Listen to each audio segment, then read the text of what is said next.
Welcome to the Divorce Podcast, a podcast that aims to address divorce, separation and co-parenting here in the UK, countering the often sensationalist way it's portrayed in the media, challenging the status quo and driving for reform.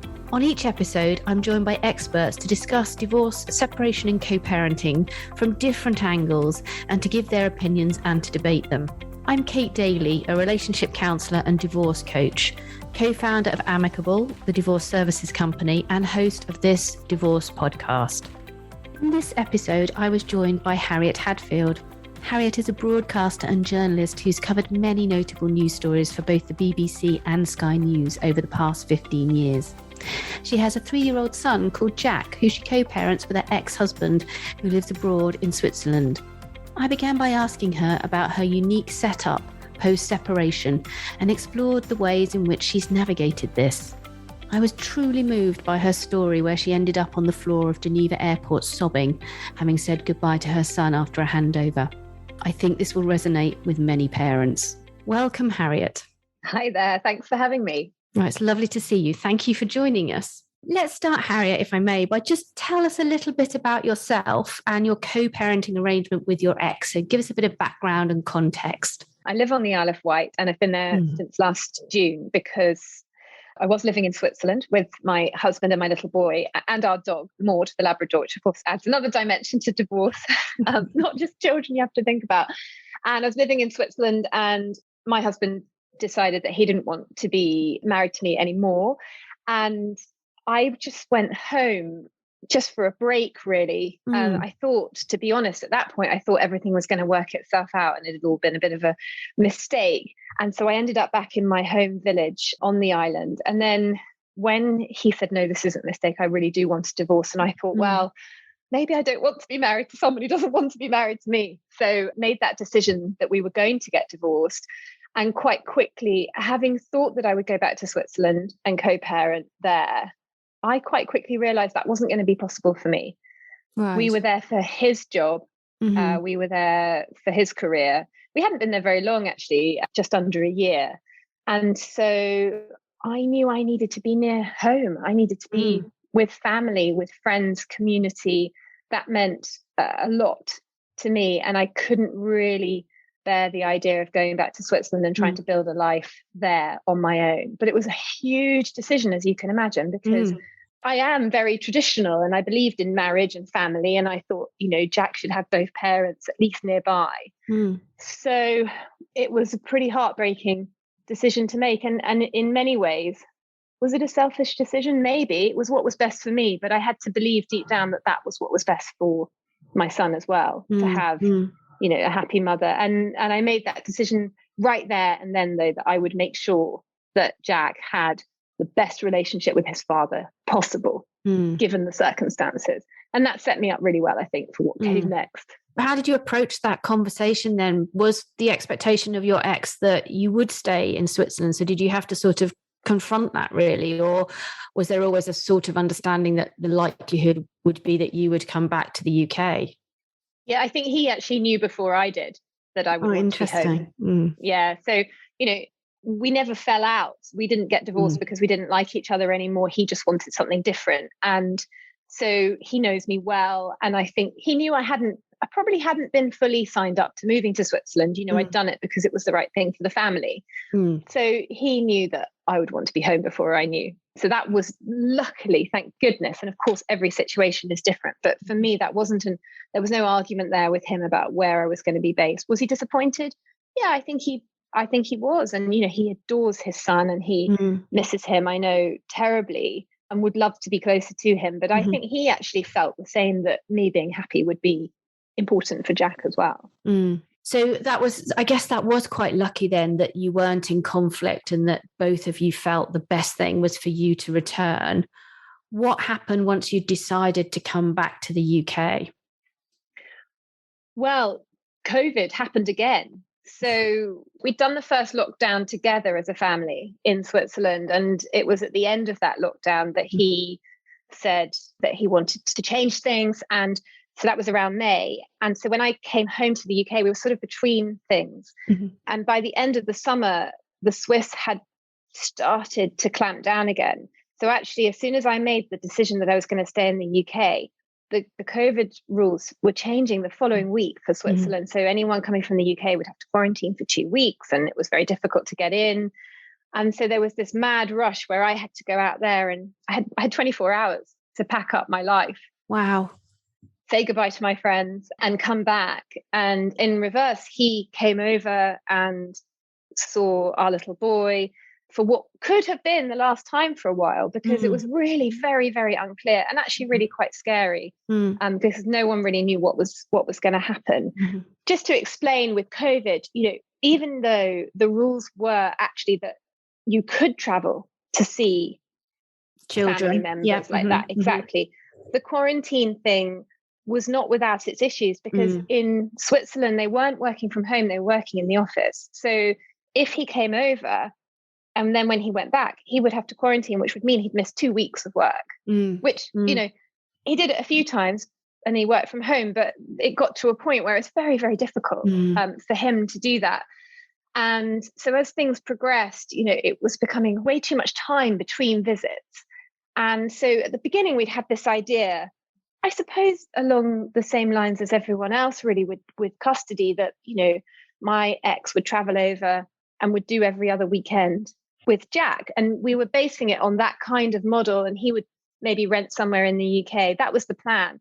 But because of COVID, it very quickly became apparent that just wasn't going to be possible. So instead... Interestingly, so at the beginning, you had decided on quite a frequent...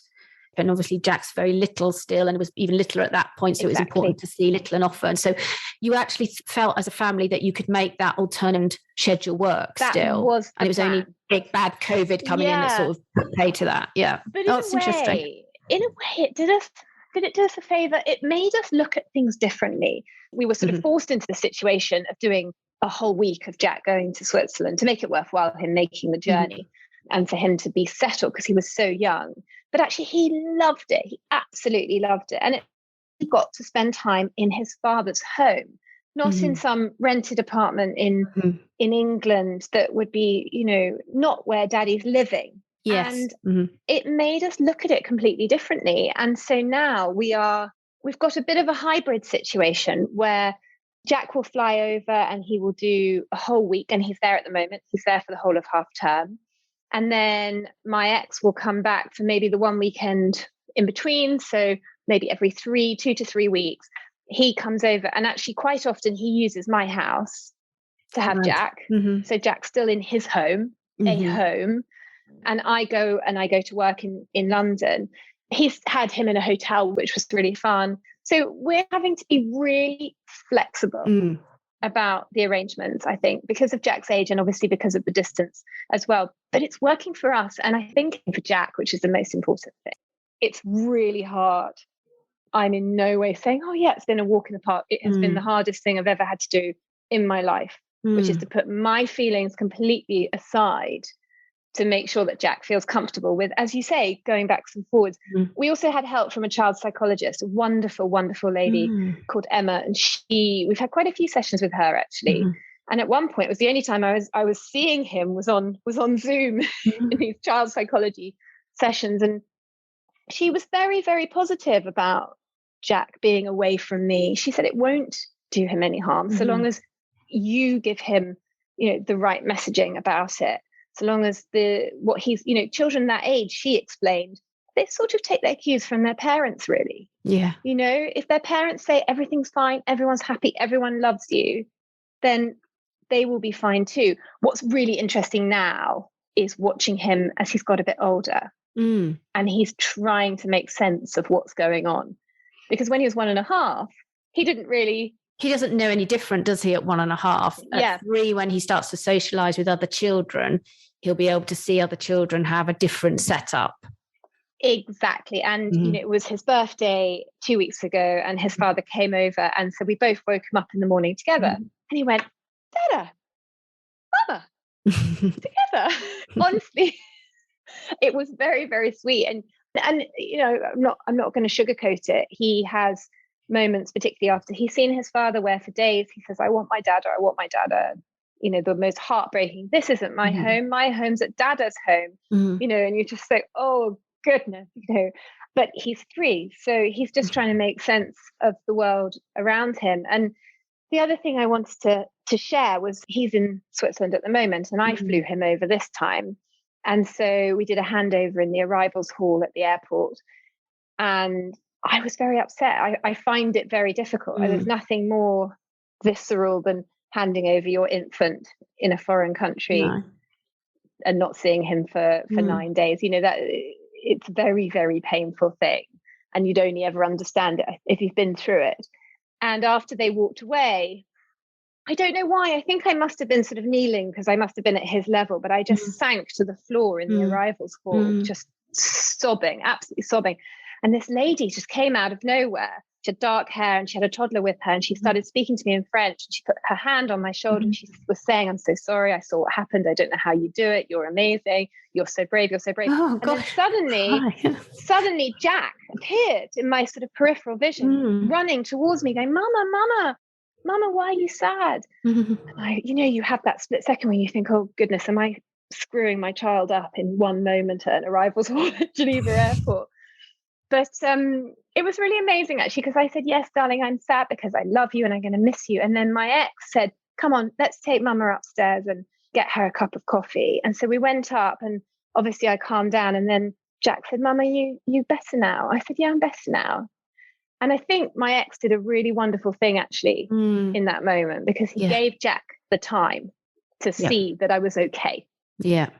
And to see that, being upset is okay. And I think what I've learned from the child psychologist is we're better as adults teaching our children that we do get upset and that we do get sad and that crying is okay. So that's the line we're taking. But yeah, it's really, really tricky. I think that support from the other parent in those moments, that's what makes it okay for your children, isn't it? Or your child. It's just that ability for that parent not to just be precious about their time or, oh, well, how do I feel when it's the boots on the other foot? It's not to take that individualistic parental view of it, but to take the child's eye view and to say, right now, what's upsetting my child is his other parent being upset. I have to comfort the other parent so that the child knows that it's okay and you will be okay, because your child ultimately needs to know you're both okay and that the situation you have is okay for both of you. And that's a beautiful illustration of exactly that point. Thank you for sharing. I was getting very choked up when you were telling me that, because it just does it really. Everybody that listens or is listening who has to say goodbye to their child at any point as a co-parent will totally, I think, feel that from the bottom of their heart. So thank you. Jack was very young when this arrangement first came into play. So how did you explain to him what life was going to be like? And was there a particularly tricky thing to get across to him, or did he just take it in his stride? Yeah, he's really taken it in his stride. And I think that must be his age, because he was too young to be very cognitive. And I think, as I said, as he's got older and we've watched him making sense of it all. And at the moment, he, I spoke to him on FaceTime yesterday, and he said, "Mama, when are you coming here?" And I said, "Well, I won't come there, will I, darling? Because I don't stay at Dada's home, but you'll come home and I'll be there." "Oh, okay, so I'll come home." And you can see he's trying to just work it all out. Lots of children spend a lot of time apart from one of their parents, different reasons. And I think particularly at that age, it's quite easy for them to be quite used to it. And I hope that means that he will grow up and it will just be sort of normal. I'm not saying it's, the perfect situation for him, but it happening when he was so young possibly makes it easier for him to just think, well, this is what life is for me. This is what my life looks like. And so long as he's loved and supported by everyone in his life, then I think he'll be okay. I hope he'll be okay. Yeah. And have you planned beyond his sort of very kind of early years? Like, have you thought about what happens when he's at school? And do you talk about that, or do you just think, no, we'll cross that bridge when we come to it? Well, we've really thought about it and we've talked it through and actually decided we're going to have to play it by ear because it's so difficult to know. I mean, at the moment, he's there for the whole of half term. he's so little, but he is already missing 2 Halloween parties. And you do think when he's older, he might not want to be away for every holiday. And I think I'll miss out as well if I'm the parent who's always just the one sort of getting him up and packing him off to school and picking him up from school. And then he has all his fun time at his dad's. I think I might miss out as well. So we're going to have to balance that. He's going to get very used to aeroplanes. That's for sure. But of course, life changes all the time and difficult to know. My ex is living in Switzerland for his job. He's not Swiss. He could end up anywhere. So I think it's always going to be just flexibility and making sure that we make the best of the situation. I guess so far as well in our conversation, we focused on the physical FaceTime aspect, haven't we, of relationship? But there are lots of ways that you can build that relationship with the other parent if the other parent is away. So what sort of things do you do that don't involve physical contact? Yeah, so lots of things. And again, it's where the child psychologist was really helpful with ideas. But my ex FaceTimes with Jack at least 3 times a week. It used to be more, but now that he's sort of doing more nursery and longer days at nursery, it's a little bit more difficult. And that's no mean feat, is it, with a 3-year-old?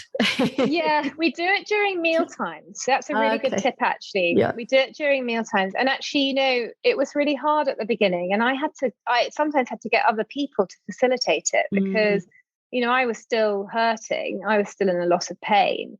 And sometimes I would find it very, very intrusive. Now I'm more relaxed about it. But it's a really important thing, but if you're struggling to do it, maybe just get someone else to set the phone up, because when they're that old, you unfortunately do have to have someone else sort of, making sure the phone's on and that they're talking and concentrating. He's getting better now. In fact, the other day I gave him the phone to hold for the first time and he said, "Oh, come on, Dada," and off he went. And I thought, okay, this is good. But yeah, at the beginning, that was really, really, really hard, but really important. So lots of FaceTiming. They have matching teddy bears. So they have exactly the same teddy bear. So one's in Switzerland, one's here. And it's called Dada Teddy, the one here. And so when they talk, the teddies often talk. He has the same furniture in his room in Switzerland as he has at home. So it kind of feels interesting. Yeah. So it kind of all feels really familiar to him, because as a toddler, or even just crawling when this happened, is he walking? Yeah, he was just walking. I thought that might be quite important, just to feel, that things are the same. We sometimes do bedtime stories as well on FaceTime, just to kind of keep that going. But lots of different things. We have, because I didn't want to have to keep WhatsApping him photos, because then there was a dialogue that was quite intrusive again to me as I was trying to heal. It's quite a full-on job, and that little WhatsApping all the photos, isn't it? I can remember that from my time as well. Oh, gosh. We have a shared folder on iClouds. We're both on iPhones, and we both, whoever's with Jack just uploads loads and loads of photos to that all the time. So it's really nice, actually, because you sort of feel, you feel really updated. And I know that Jack's dad really appreciates it as well. And I'm massively into taking photographs. So and beautiful ones too. Yes.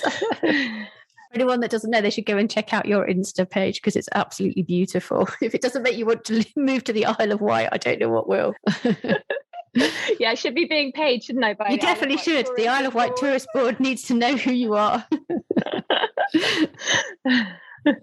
So, are there any particular times, like special days, like birthdays or whatever, that you find particularly difficult, or that you've got any top tips? Because you're co-parenting in kind of quite an extreme situation. So what would you say to people when it comes to birthdays and that kinds of thing?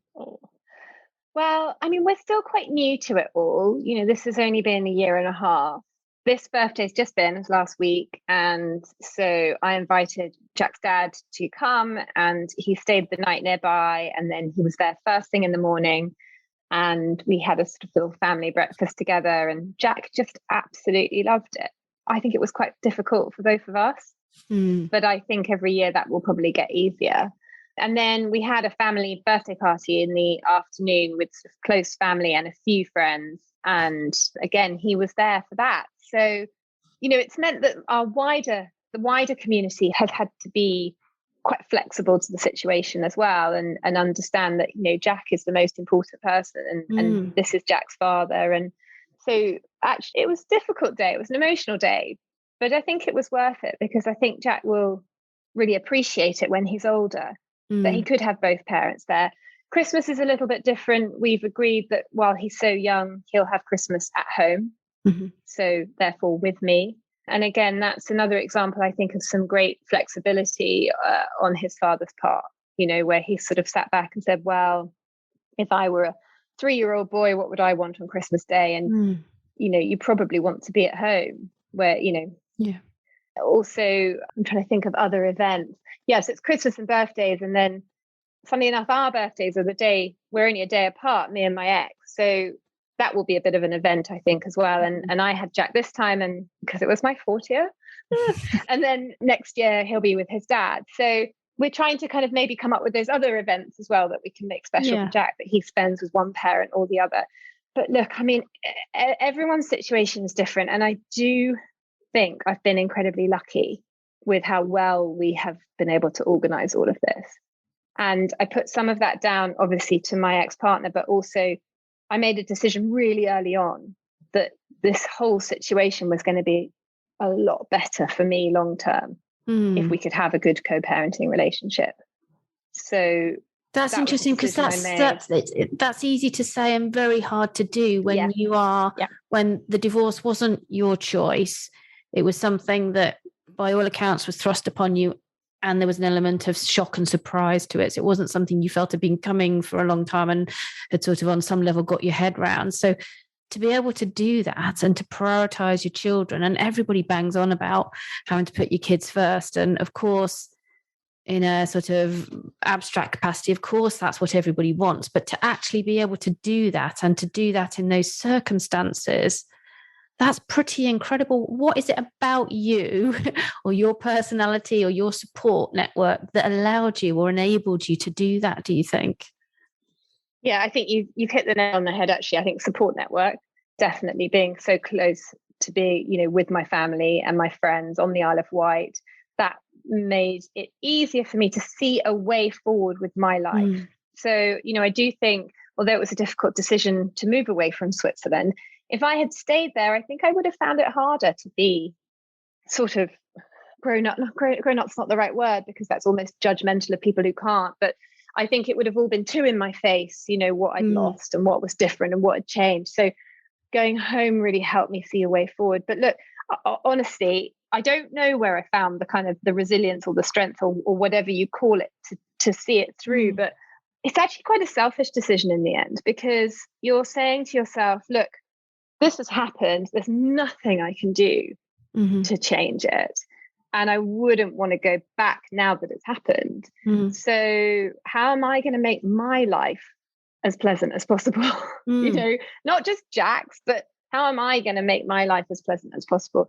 And it's not to say that I don't have my moments, but it's really helped me. It's my number one divorce tip. Is just say, right, how do I make sure that I come out of this in the best possible shape I can, rather than being kind of consumed by the unfairness of it, the grief. Does that make sense? Yeah, so it's about getting rid of that being stuck in the fight and having a vision of where you want to go. And it sounds, as you're telling it now to us, it sounds like it was that thought of creating this new life on the Isle of Wight and being able to have that vision, that actually the vision pulled you out of the mire and helped you focus on the things that ultimately were going to be more important. That's exactly right. And, the Isle of Wight is a wonderful place. It's a healing place. As I said, I'm surrounded by everyone I know and love the most. Got the beach, the ocean, beautiful countryside. It's a wonderful place to bring up Jack. So there's so much about that was positive. So it was easier then to kind of put everything into that dream. And I definitely say that as, to anyone who's going through this, make sure that you put your happiness first, because by putting your happiness first, you are putting your children's happiness first. That's just a fact. I know if I'd gone back to Geneva, they would have lived around the corner from each other, but I would not have been as happy. I would not have been able to come through what was a really difficult thing and be, the best mum that I can be. Well, exactly that. To be a good mum, you have to be happy in yourself, don't you? Yeah. A stressed, unhappy, pressured mum is one that's not being able to fulfill her full potential. And sadly, lots of people are in that position, but that whole, I'm really struck by the sense of vision, and the vision being the thing that pulled you along, and how important having a vision of the future is, rather than getting hung up on the fight. Absolutely. And, this is my life now. When I was married, I loved being married, but when I was married, I wasn't really in control of my destiny, because I ended up in Switzerland. I, obviously started a family. And so I put that first. And now in lots of ways, it's liberated me to put myself first. And that's a real gift. I do now see that. I do see the silver lining of the whole situation. Well, it sounds like you and your ex have both coped with this, and Jack, incredibly well. What about the people around you? So like parents and things, where parents don't have the same necessary involvement in what's gone on. They're not party to all of the communication.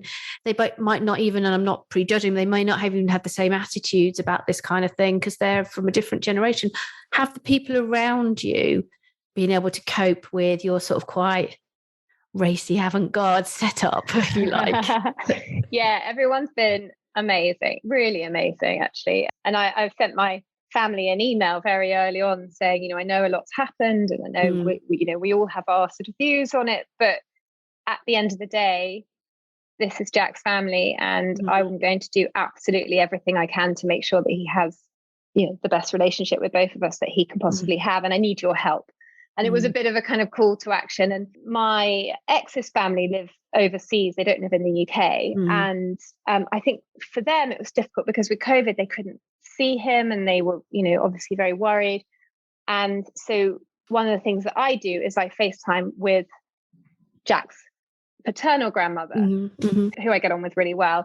And I FaceTime with her quite often as well, to make sure that he has that relationship with his other grandparents. Because there's a bit of it is unbalanced. He's got one set of grandparents 100 meters down the road, and the other in another country still. The boy's going to be really international, isn't he? That's all I can say. He's going to have his gold card before he's 10. Oh goodness, yes. But no, everyone's been great, because I think if they can see that it's what you want, and this is a clear argument, isn't there, to put the child at the heart of all the decisions. It's very, very clear. And yeah, everyone's been really supportive, really amazing. It's wonderful. It's a brilliant story. And you're right. It is the right thing to do, to put the child at the heart of it, but it's not an easy thing to do.